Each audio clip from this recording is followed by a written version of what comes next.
Sending money back home to family and friends in another country. Let's talk about it.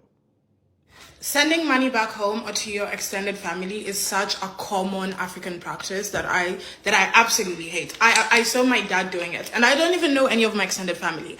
I saw him doing it with his brothers, with his sisters, with his grandparents, parents, like everyone in the family. As long as you have a job, they expect you to share that money accordingly, and that is just something I will not be participating in it. I already knew I would never participate in this. Like, how do you come and tell me, oh, my kids are starving? Yeah, they're starving because you're fucking lazy. Get off your ass, get a job, and feed your kids. And also, there's this one like extended family member of ours, and she used to ask my dad for money, and she texted me, and she asks me for money. You've been asking my dad for money since before I was born. I was raised, I grew up. Now you're asking me for money. You lazy son of a bitch. I'm not feeding your habits. Clearly you're too lazy to be alive. I will let you starve. The fuck? Again, like I said, I think there's nothing wrong with sending money back home. I mean, to help, help family or friends if it's a situation where someone suddenly passed away, or they need some food, something dire, a necessity. But when you have people, just because they believe that you're in America and they have this mindset that everyone in America is rich and doing well, that you're supposed to send money back to them so they can live comfortable and take care of their kids and their responsibilities, and they're an able-bodied adult, absolutely not. Sending money back to your relatives back in Africa in this economy does not make sense. We are struggling the same way you guys are. Have you not seen the rise of living, bro? I can't afford it. So you man asking me to send you money back to Ghana. Again, like I said, a lot of people, think just because you're in America, um, that you're living well. I mean, yeah, the American dollar is strong compared to some other countries, but times is hard. Everything is up, from housing to food, car insurance, health insurance, literally anything you could think of. The cost in the past 5, 10 years has risen tenfold. So again, like I said, there's nothing wrong with sending money back to help, especially, maybe your mom or dad or close relatives. Nothing wrong with that. But again, when you have people who just want to leech off of you and also become entitled to your money, that's very dangerous, and you have to cut those people off. If you're a kid of immigrant parents, did you witness your parents send money back home only for them to be backstabbed by their own family? How many stories do we hear about our moms or our dads sending money to their siblings or whoever back home only for them to not be grateful for it? But then our parents keep doing it anyways because it's family. This can really skew our own relationship with our finances and how we view money and relationships. See, some people will try to hit you with that family line and use it as a form of manipulation. I think a lot of the older generation, they bought into that, hook, line, and sinker, believing that they're obligated to help, their family. And sometimes these are people that they really don't even know like that are hitting them up for money. They never call you. They just ask you how you're doing, how's life going. The only time they ring your phone or text your phone is to ask you for something. Again, like I said, they have an entitlement to your money. And honestly, you have to start setting boundaries with certain individuals and letting them know, like, this is not appropriate. Again, like I said, if you're in desperate need, dire need, you need something or the kids need something, I don't mind sending you something. But to think, like I said, you're going to live lavishly and buy all your wants and needs off of my money is a no-go. I don't know if y'all are African on Twitter, but I am. And honestly, this doesn't just apply to Africans, but I'm speaking Africans, because that's what I am. I remember a little bit ago, there was this discourse going on, people saying, like, they don't know if when they get grown, they're going to send money back home. Which at first, I was like, no, like, I totally get that. Especially seeing your parents complain about people taking advantage and people just, like, abusing that shit. It's like, I get it. Like, I can understand why people wouldn't want to send money back home, but let me explain why now. It kind of gives me the heebie-jeebies just a little bit. Firstly, I feel like regardless of how hard we may have it in America, it's 500 times worse back home. The main issue I was really seeing was people, taking advantage, but literally just established boundaries. I feel like that's what a lot of our parents did not do. They didn't establish boundaries. Tell them, yo, I don't got it right now, but when I got you. And that's that. That solves that problem. Another thing, so many of us are going into STEM. It's gonna be good. Thank God that you're gonna be good. Yes, bills are not cheap, but you're not gonna be like struggling. Secondly, I just feel like as an African, whether you're North, South, West, East African, community is such a huge part in all of our culture. You mean to tell me the same family members that welcome you with open arms when you take your little summer, winter vacay, the same ones that be cooking hella food for you, serving you bisap and chebujin, you're gonna just ghost them when they need you? No, that's weird. Y'all might be mad at me when I say this, but nigga like me, I never cared. A lot of y'all just like being African for the sole fact that you can say, I am African. In your head, it's just jollof, Afrobeats, and vibes, no thoughts. I don't know, that's really all I gotta say on that. Just say alhamdulillah that you're the person giving money rather than the person asking for it, because nobody wants to be in that situation. Again, I think it all boils down to what type of situation it is. Again, if a person is calling you and they're in, dire need, this is a person who never really asks you for money unless they really need it. They're down in their luck. Again, this is an isolated incident. That's one thing. But when you have a chronic family member or a friend who's constantly always hitting you up for money, because believing because you're in America that you're rich, and they want you to, like I said, fund a lifestyle for them, help take care of their kids that you didn't have but they had, and they're able body. No, no, no, no. We got to, like I said, like one thing she said is very true. You have to set boundaries with people and let them know what they can and cannot do to you, because what they will do is they'll use you up. And then when you literally have nothing for yourself, if you turn around and try to call them and ask them for a helping hand, they'll tell you, if they even answer the phone, they'll tell you they don't have anything for you. Again, like I said, even when you're flying a plane, and they give you the instructions before liftoff, one of the first things they tell you in the event of an emergency, when the non-rebreather mask drop from the ceiling, is to put the mask on yourself first before you try to save or help anyone else. You have to be selfish before you can be selfless. I was just watching Miss Angel's video about the reason why she's not sending money to Africa anymore. And I don't want to send money to Africa anymore, but for a different reason. For me, I feel like I'm a hater, right? Every time I go to Africa, especially lately, the lifestyle that they're living there is just ridiculous. So these people are the people that you basically feed, pay their rent, when they get sick, you pay for that and all of those things. But these people are living their best life out there. Like, I go there, they go to the most expensive hair salons, they go to the most expensive nail salons. They're living large, okay? Like, they're out there drinking like juices all day. Mind you, it's not like in America where you buy juice and keep it in your refrigerator. You literally have to buy like the canned juice every time, and they're not cheap. For us, it might be cheap when you convert, but for them, it's not cheap. So that could rack up to like one day of worth of food for the whole family. They're going clubbing, buying shisha, like spending $15 on shisha. That's like $150,000 there, which is a lot of money there. So they're doing all of these things, living this, glamorous lifestyle that you don't even have in America. And I just sit there and I look at them. I'm like, I'm the one funding like half of this lifestyle, and I don't even have this lifestyle. You know how when we're here, we're going, like sometimes you go through a rough patch or you're trying to save money for something. At least for me, when I'm trying to save money for something specific, or at times it's a little hard, I cut down on certain things, right? Like instead of getting my nails done every 2 weeks, for example, sometimes I won't even get my nails done at all, or I'll go like a month or two before I get my nails done again.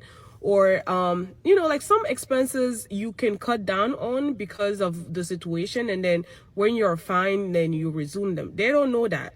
They just spend. They're like, oh, I need my nails done, or I'm going to die.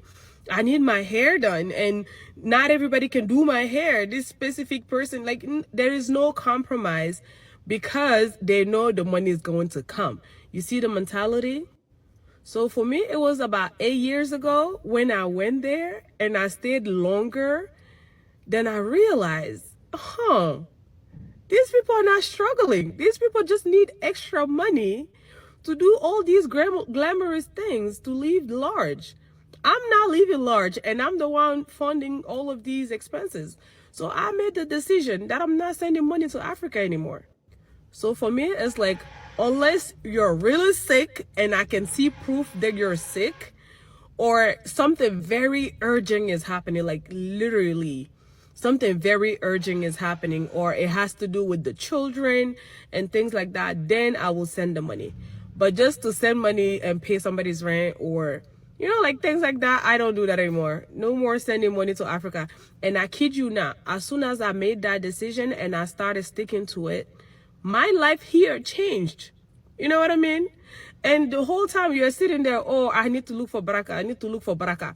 I feel like some things don't even have baraka in it. The baraka will stop with my mom and my dad, and the rest of the people can just, let's all work for our lifestyle. I want to have that lifestyle too. I just don't have somebody else paying for it. So let's all work for our own lifestyle.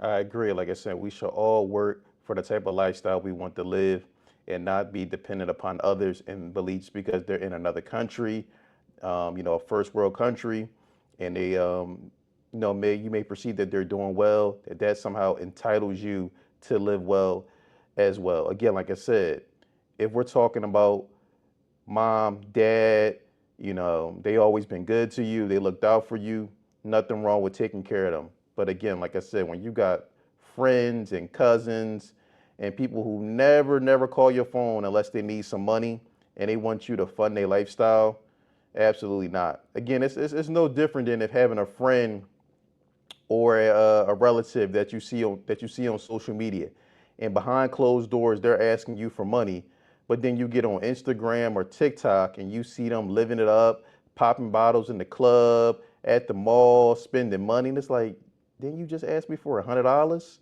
Let's make it make sense. Again, like I said, you have to have a sense of selfishness, especially when you're trying to get your own self together and your own life together. You got to be selfish first before you could look out for others, because others will take. And again, like I said, and when you're in need, they won't have nothing for you.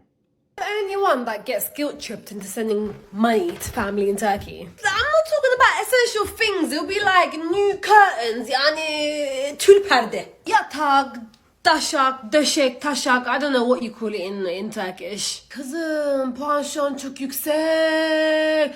Burada paranızın çok değeri var. Kaçırma. Ya anneannem, şu an benim yeni bir yatak ihtiyacım yok. Nasılsa buradayım.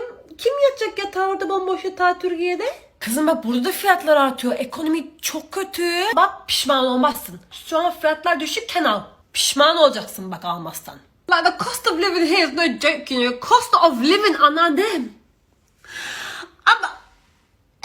I'm stealing plastic bags from airports to use as sandwich bags. Obviously, I still sent the money because, you can't really say no. So it looks like I'm getting a new bed and new curtains. Again, like I said, these people have a sense of entitlement to your money. Want to live lavish, but don't want to put the work in.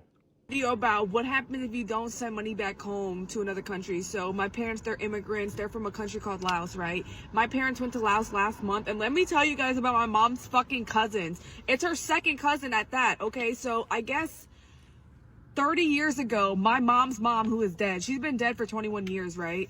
She owes somebody in Laos fucking 15, 20,000. I don't even fucking know the number. So when they found out my mom's coming to Laos last month, they're like, oh, by the way, your mom owes us 15 or 20,000, however much money it was. And they just think that people in America have so much money. Well, like, that's just not it. Whenever she did get to Laos, they emptied out her pockets, like literally, like took all the money she had because, and like, mind you, the lady who lives in Laos, my mom's cousin, Wait, so they literally robbed your mom? They made her empty out her pockets and they cleaned her out? That sounds like robbery. A guy and a woman, a guy and a girl trying to like collect money from my mom, saying that my mom owes their yeah, anyways. But the woman, she is like a real estate lady out there. She has 4 houses, rents them all out. Like, the bitch got money out there. And it's like, it's a thing though. People in the other countries can be living good where they're at, but they just want the American fucking money. And they don't care. They don't have no chill. Like, they don't ask you how your day's going, how's it going in America. They don't give a fuck. They just want money, and they're gonna find every excuse in the book to get that shit, okay? And I hate that for my mom, because my mom is such a kind person, and she's so big-hearted, and she just like, she feels obligated that she has to like give them money. She gave them a little bit, like $100 or $200, but $100 or $200 in Laos is a lot of fucking money. Like, some people only get paid $200 a month, US money there. So just imagine how far that $200 can go. And yeah, dude, my mom just feels obligated because my mom wants to go to Laos again, but she doesn't want to run into them. I'm like, Mom, just don't talk to them, period. And she's like, they live next door to your dad's mom's house. What am I like, Mom, just fuck them people back home. Except my grandma. She said except grandma. But imagine being not wanting to go back home because you're going to be bothered by someone wanting some money back for a debt that had nothing to do with you. Again, like I said, you cannot allow people to be entitled to your money that you work hard for. If you're Latino and you have family members back in your country, you don't need to feel guilty about not sending them money. So I don't know who needs to hear this, but don't let your Caribbean parents guilt you into giving your money away. Don't let your Caribbean parents guilt you into giving your money away to people who you don't know. And even if you do know them, they are not entitled to your finances. The lady in the video was speaking specifically to Hispanics, but as a child of a Jamaican mother, I've experienced this and I can speak to it. When I tell you I've been asked for everything from Jordans to laptops, honey, and this is from the age of 20s on upwards. I've literally had family members in Jamaica ask me for the clothes off my back and then get mad at me when I came back downstairs and wouldn't give them the clothes that I was literally wearing. My mother would always guilt me into this, and she would say life in the islands is hard, it's rough, you have to help your family. But literally I would do all of this, she still does it, and she wouldn't even get a thank you. Honey, she would go to Jamaica and she wouldn't even get a free mango. If she wanted a mango, they would buy a whole box of mangoes and she's paying for all of them. I would literally give and give and give, and the giving was never enough. It was never ending. On top of that, the same people that I was giving to would turn around and complain that they wanted something more expensive, something of a higher brand, things along those lines,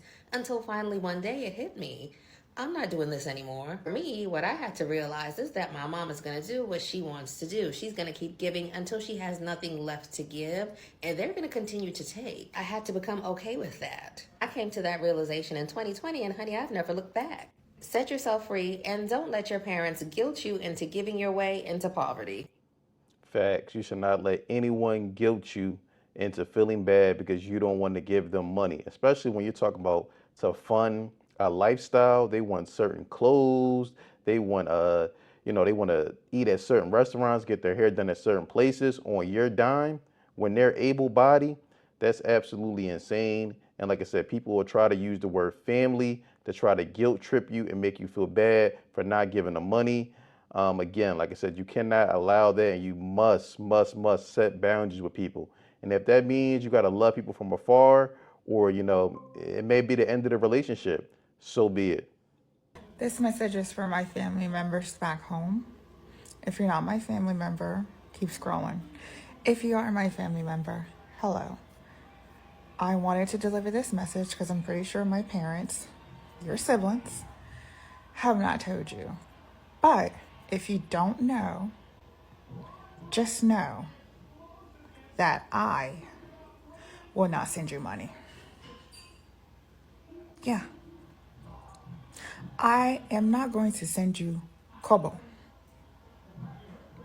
when that time comes. I don't know you. I don't know you. So yeah, that's the message that my parents were too afraid to deliver to you, so I'm telling you now. That way you're not surprised when that time comes, and why your family members abroad aren't sending you money. She said that was a PSA. If you don't know, now you know. But let me know what you think in the comments. Do you think it's okay to send money back home to your family? Even if you know that they're not spending the money on necessities. Maybe they're using your money to fund a lifestyle. Let me know how you feel about that in the comments below. I look forward to hearing from you. Don't forget to like, subscribe, and share.